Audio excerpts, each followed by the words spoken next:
یہ جو پچھلے دنوں چیف جسٹس صاحب نے یہ فیصلہ دیا ایک قادیانی کے حق میں کہ وہ ایک تفسیر صغیر کے نام سے وہ تقسیم کر رہا تھا، یعنی خوفناک مندرجات ہیں اس تفسیر کے۔ وَبِالْآخِرَةِ هُمْ يُوقِنُونَ، ایک مثال آپ کو دیتا ہوں، ٹائم نہیں ہوتا۔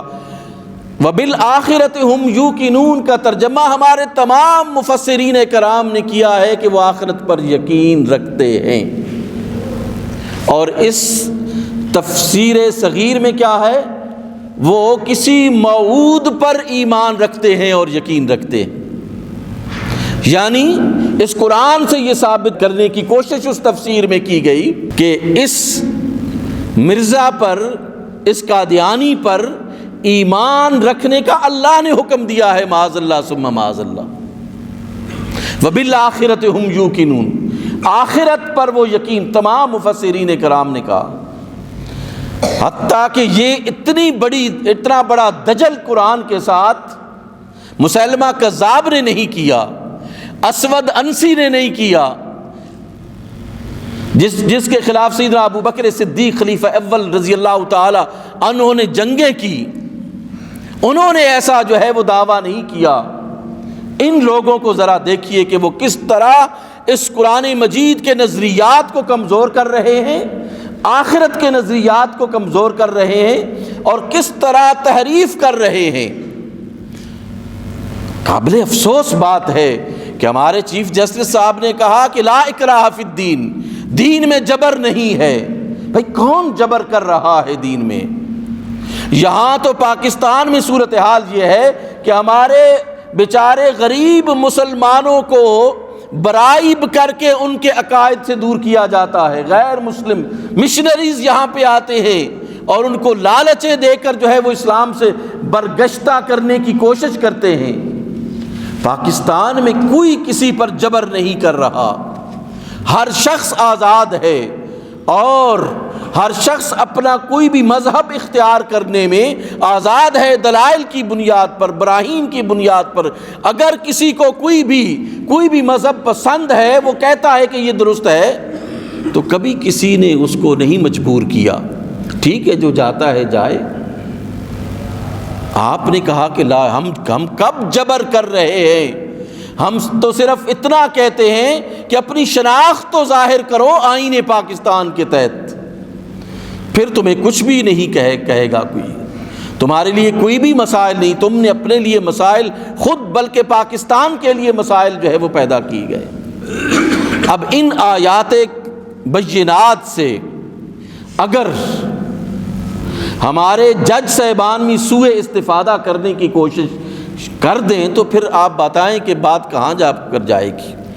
فرمایا کہ انا نحن نزلنا الذکر وانا لہ لحافظون، جیسا فرماتے ہیں کہ اس قرآن مجید کی حفاظت تو اللہ کر رہا ہے، تو اس کے لیے قانون کی کیا ضرورت ہے؟ اللہ حفاظت کر رہا ہے، تو دیکھیں اس پوری کائنات کی حفاظت کون کر رہا ہے؟ انسان کی حفاظت کون کرتا ہے؟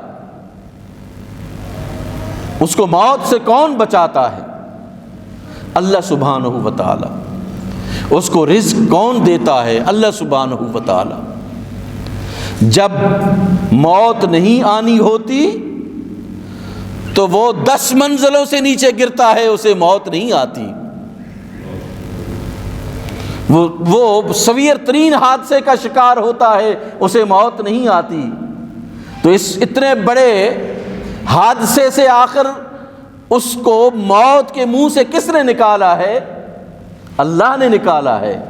تو کیا ہم یہ کہیں کہ اللہ انسانوں کو بچانے والا ہے، حفاظت کرنے والا ہے، اس لیے جو شخص کسی کو قتل کرتا ہے ان قوانین کی ضرورت نہیں ہے؟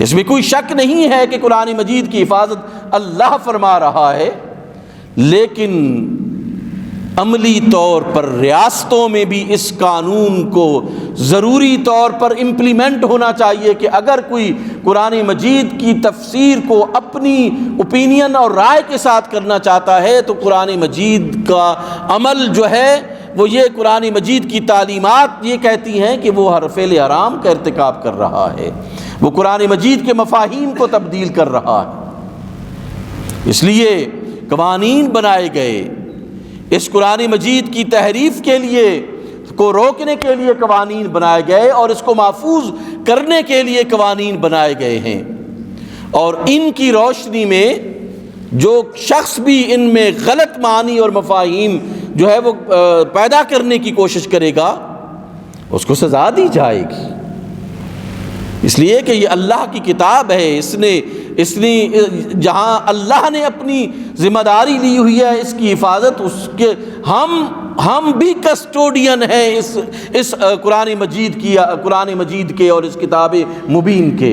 اس لیے اگر قوانین موجود ہیں تو ان قوانین پر عمل کرنا چاہیے، اور پھر یہ بات درست نہیں ہے کہ یہ کہا جائے کہ جذباتیت جو ہے وہ قانون پر غالب آ جاتی ہے۔ جذباتیت قانون پر اس وقت غالب آتی ہے کہ جب مجرموں کو چھوڑ دیا جاتا ہے اور اس کے جرم کے مطابق سزا نہیں دی جاتی۔ اب اس فیصلے کے کیا مندرجات ہوں گے کہ بڑی عدالت سے فیصلہ آ گیا ہے کہ ان کو ریلیز کیا جائے تو چھوٹی عدالتیں بھی ریلیز کرنا شروع کر دیں گی، ریلیکس کرنا شروع کر دیں گی۔ جب کوئی بڑا بات کر دیتا ہے تو چھوٹے اس کو فالو کرتے ہیں۔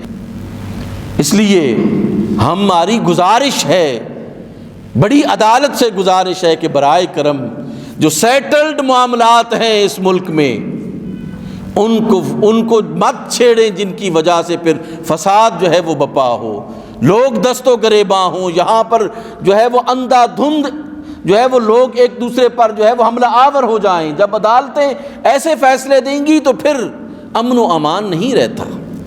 عدالتوں کا کام ہے کہ وہ امن و امان کو برقرار رکھیں۔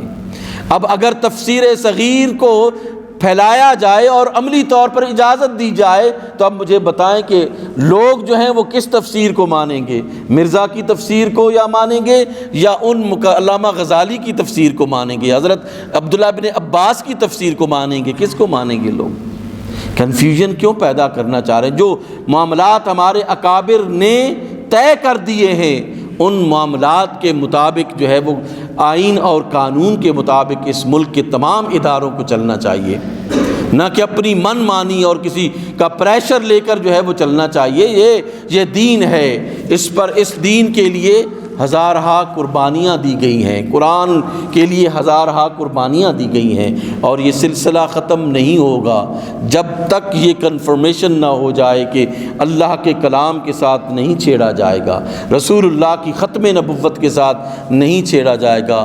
یہ عدالتیں ان کا فرض ہے کہ لا اینڈ آرڈر کی جو سچویشن ہے اس کو برقرار رکھیں اور ان کے فیصلے ایسے ہوں کہ جو امن و امان کو برقرار رکھیں۔